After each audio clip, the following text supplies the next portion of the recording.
नमस्कार साथियों, तो आपका स्वागत है हमारे स्टडी प्लेटफॉर्म पढ़ाई.com पर। तो आज हम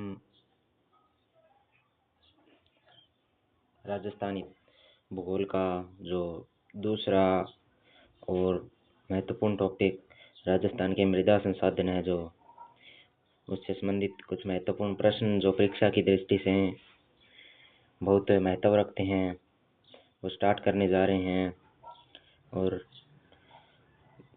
सभी विद्यार्थियों से मेरा अनुरोध है कि वीडियो को पूरा ज़रूर देखें, और इसमें से आपको एग्ज़ाम में बहुत से क्वेश्चन हैं जो देखने को मिलेंगे।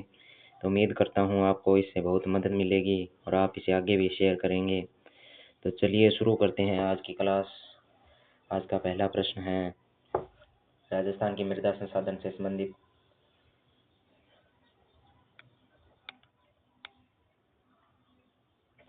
देखिए आज का पहला प्रश्न, राज्य में कछारी मिट्टी किन जिलों में मिलती है? तो राज्य में कछारी मिट्टी है जो धौलपुर, सवाई माधोपुर एवं भरतपुर में मिलती है। राज्य में कछारी मिट्टी धौलपुर, सवाई माधोपुर और भरतपुर में मिलती है। फास्फोजिप्सम से पौधों को कौन से पोषक तत्व है जो प्राप्त होते हैं? जो फास्फोजिप्सम होती है उससे पौधों को कौन से पोषक तत्व प्राप्त होते हैं? तो उससे गंधक व कैल्शियम है वो प्राप्त होते हैं, गंधक तथा कैल्शियम। अगला प्रश्न है, निम्न में से कौन सा युग्म सही सुमेलित नहीं है? तो असुमेलित युग्म हमें बताना है। तो इसमें पहला ही जो ऑप्शन है वो सुमेलित नहीं है। गंगानगर व हनुमानगढ़ भूरी बलुई मिट्टी नहीं होगा।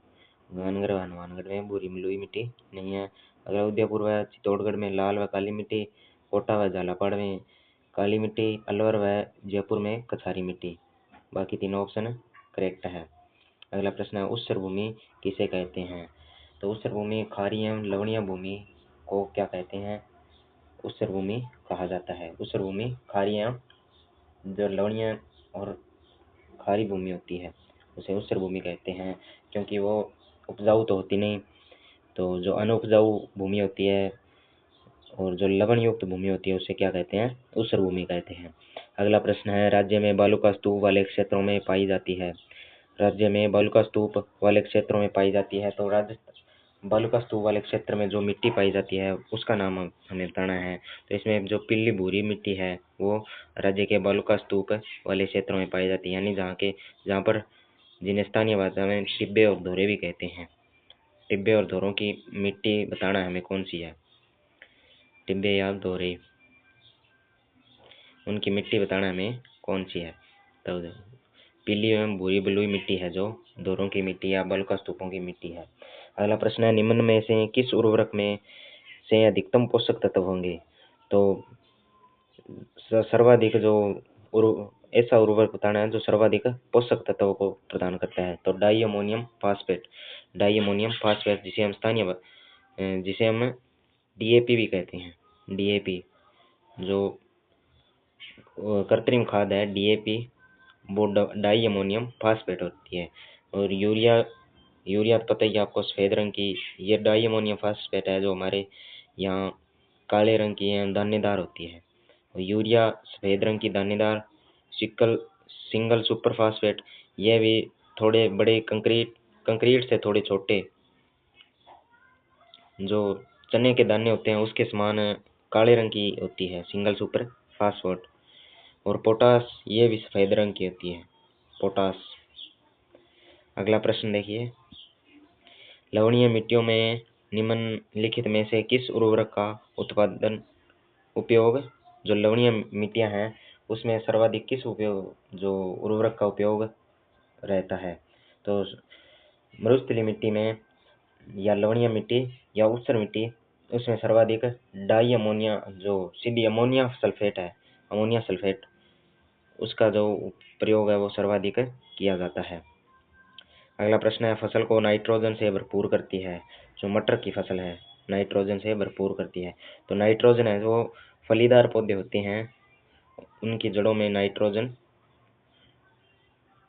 फलीदार पौधों के कारण नाइट्रोजन है वो सर्वाधिक पाया जाता है। जो जैसे ग्वार हो गया, मूंग, ऐसी फसलें बीजने पर जो मिट्टी में नाइट्रोजन की मात्रा है वो ऑटोमेटिक ही बढ़ जाती है। तेलीय पानी से मिट्टी हो जाती है, जो तेलीय पानी होता है उससे मिट्टी है क्षारीय हो जाती है, क्षारीय प्रवृत्ति की हो जाती है मिट्टी। तो देखिए क्षारीय या अम्लीय है जो ये दो मिट्टी के जो तत्व है, यानी अगर मिट्टी होगी क्षारीय तो उसे खारी या ऊसर मिट्टी कहेंगे। लवणीय मिट्टी ही खारी, लवणीय या क्षारीय मिट्टी होती है। तो इसका जो पीएच मान है लवणीय का वह 7 से प्लस होता है, 7 से प्लस। और 7 से अगर माइनस होगा तो वो मिट्टी क्या होगी, अम्लीय होगी। मिट्टी की अम्लता या क्षारता या किसी भी पदार्थ की अम्लता या क्षारता है वो पीएच स्केल में मानते हैं। जो जिस मिट्टी का पीएच मान है वो 7 से ऊपर होगा वो होगी क्षारीय, जिसका 7 से कम होगा वो होगी अम्लीय। और जिस मिट्टी का पीएच मान 7 होगा वो सर्वश्रेष्ठ मिट्टी होगी, उदासीन मिट्टी। सर्वाधिक उर्वरक मिट्टी होती है उदासीन मिट्टी, सर्वाधिक उर्वरक मिट्टी। अगला प्रश्न नंबर 10।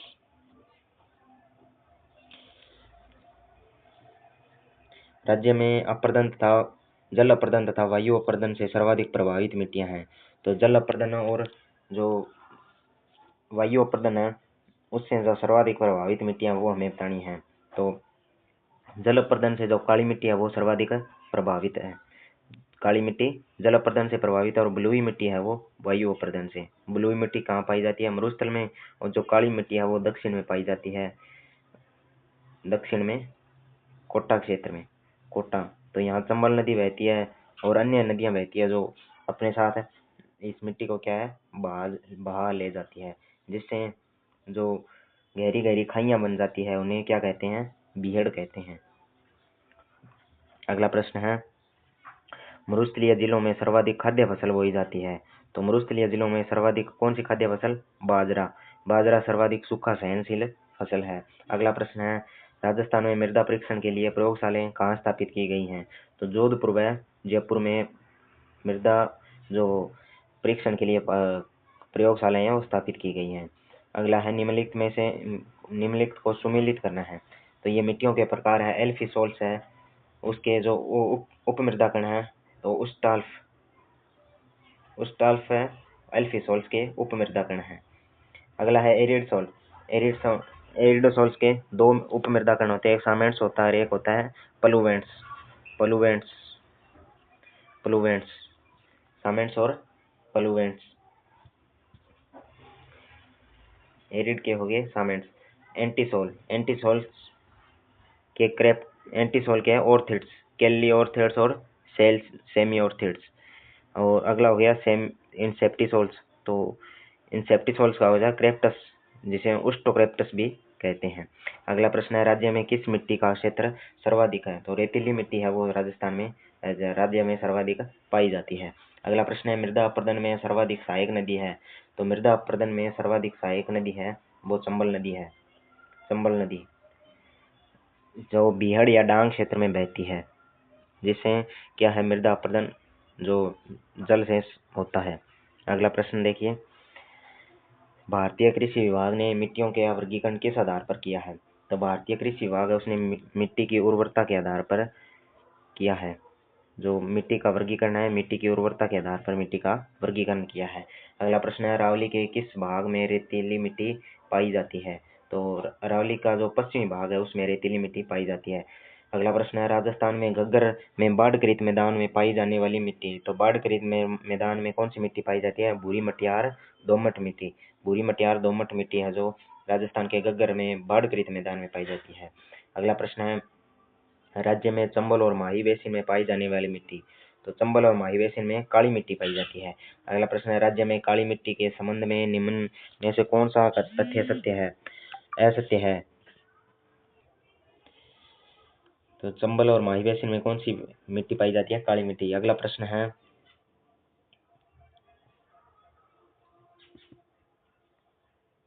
राज्य में काली मिट्टी के संबंध में निम्न में से कौन सा तथ्य असत्य है। तो असत्य तथ्य बताना है किसके संबंध में, काली मिट्टी के संबंध में। सूखने पर इसमें दरारें पड़ जाती है। सूखने पर इसमें क्या पड़ जाती है, दरारें। तो काली मिट्टी को एक अन्य नाम से भी जानते हैं, स्वतः जुताई वाली मिट्टी, क्योंकि ये क्या है, सूखने पर इसमें दरारें पड़ जाती है और गिल्ली होने पर ये दलदल का रूप ले लेती है, तो इसे स्वयं स्वतः जुताई वाली मिट्टी भी हम कह सकते हैं। इसमें जीवांश की मात्रा अधिक है, तो ये इसमें असत्य होगा। ये कैल्शियम और मैग्नीशियम की मात्रा की दृष्टि से समृद्ध है, तो इसमें जीवांश की मात्रा अधिक है, ये इसके लिए गलत ऑप्शन होगा, ऑप्शन बी। अगला प्रश्न है, मृदा क्षरण कटाव को रोका जा सकता है। तो मृदा का क्षरण या कटाव है, उसको कैसे रोका जा सकता है, उसे रोका जा सकता है पौधे लगाकर। अगर ज़्यादा से ज़्यादा पौधे लगाएं तो मृदा का जो क्षरण हो रहा है उसे रोका जा सकता है। सेम की समस्या से आशय है जलमग्नता अधिक होना। जब क्या है, पृथ्वी का या धरती का जो जल स्तर है वो केशिका पद्धति से रिसाव होकर पृथ्वी या जमीन की सतह पर आना स्टार्ट हो जाए तो उसे सेम कहते हैं। तो वो होता है जलमग्नता की अधिकता। जलमग्न अधिक होगा तो क्या उसे क्या कहेंगे, भी सेम आ गई है। अगला प्रश्न है, राज्य के पश्चिमी क्षेत्र में स्थित मरुस्थलीय होने का प्रमुख भौगोलिक कारण क्या होता है। तो राज्य का पश्चिमी क्षेत्र है वो शुष्क या मरुस्थलीय क्यों है, तो जलवायु की शुष्कता के कारण क्या है, राज्य का पश्चिमी क्षेत्र मरुस्थलीय है। अगला प्रश्न है, सुमेलित कीजिए राजस्थान की मिट्टियां हैं। तो लाल दोमट मिट्टी कहाँ पाई जाती है, लाल व दोमट मिट्टी। तो लाल दोमट मिट्टी पाई जाती है उदयपुर, बांसवाड़ा और डूंगरपुर, इसका सी होगा। अगला है कछारी जलोढ़ मिट्टी। तो कछारी या जलोढ़ मिट्टी पाई जाती है अलवर, भरतपुर, टोंक और सवाईमाधोपुर पूर्वी के मैदानों में। पूर्वी मैदान है उसमें कछारी या जलोढ़ मिट्टी पाई जाती है। अगला है भूरी मिट्टी। तो भूरी मिट्टी पाई जाती है भीलवाड़ा, अजमेर और सवाईमाधोपुर। भीलवाड़ा, अजमेर और सवाईमाधोपुर में भूरी मिट्टी पाई जाती है। अगला है बलुई रेतीली मिट्टी। तो बलुई और रेतीली मिट्टी कहाँ है, ये मरुस्थलीय जिले हैं, नागौर, जैसलमेर और बीकानेर। तो इसका सही ऑप्शन होगा ऑप्शन ए। अगला प्रश्न, कृषि के लिए सर्वाधिक लाभकारी मिट्टी है। तो कृषि के लिए सर्वाधिक लाभकारी मिट्टी कौन सी है, बलुई दोमट मिट्टी। बलुई दोमट मिट्टी है वो कृषि के लिए सर्वाधिक लाभकारी मिट्टी कहते हैं। अगला प्रश्न है, खारी मिट्टियाँ कहाँ पाई जाती है। जो खारी मिट्टियाँ हैं वो बाड़मेर, जैसलमेर, बीकानेर और नागौर में पाई जाती है। खारी मिट्टी किसे कहते हैं, जिन मिट्टियों का पीएच मान 7 से अधिक हो उन्हें खारी मिट्टी भी कहा जाता है। और इन खारी मिट्टियों के उपचार के लिए जिप्सम का प्रयोग किया जाता है। अगला प्रश्न है, किसान लोग जिस मिट्टी को सबसे अधिक पसंद करते हैं। तो बलुई या दोमट मिट्टी है उसे किसान क्या है, सर्वाधिक पसंद करते हैं। अगली है, लवणीय व क्षारीय मिट्टियों के संबंध में निम्न में से कौन सा कथन असत्य है। लवणीय मिट्टी को बोलचाल की भाषा में रह कहते हैं, सही बात है। क्षारीय मिट्टी को बोलचाल की भाषा में भूरा ऊसर कहते हैं, सही बात है, ऊसर या भूरा कहते हैं। ऐसी मिट्टियों के प्रबंध में जिप्सम, चूना, पत्थर, सल्फर, पाइराइट्स आदि का प्रयोग किया जाता है। जो लवणीय या क्षारीय मिट्टी है, जिप्सम, चूना, पत्थर, सल्फर और पाइराइट्स आदि का उपयोग किया जाता है, सही बात है। अगला है, ऐसी मिट्टियों में चुकंदर, आलू, गेहूं की जैसी फसलें नहीं उगानी चाहिए, है डी ऑप्शन है इसका असत्य है। अगला प्रश्न देखिए, लाल लोमी मिट्टी किस जिले में नहीं पाई जाती। तो लाल लोमी मिट्टी है वो जोधपुर जिले में नहीं पाई जाती। अगला प्रश्न है, दूसर सिरोजेम किस्म की मृदा किस जिले में पाई जाती है। तो दूसर या सिरोजेम प्रकार की मृदा है पाली व नागौर, जालौर व सीकर और पाली, नागौर, जालौर, सीकर और झुंझुनू, इन सभी जिलों में सिरोजिम या दूसर प्रकार की मृदा है वो पाई जाती है। अगला प्रश्न देखिए,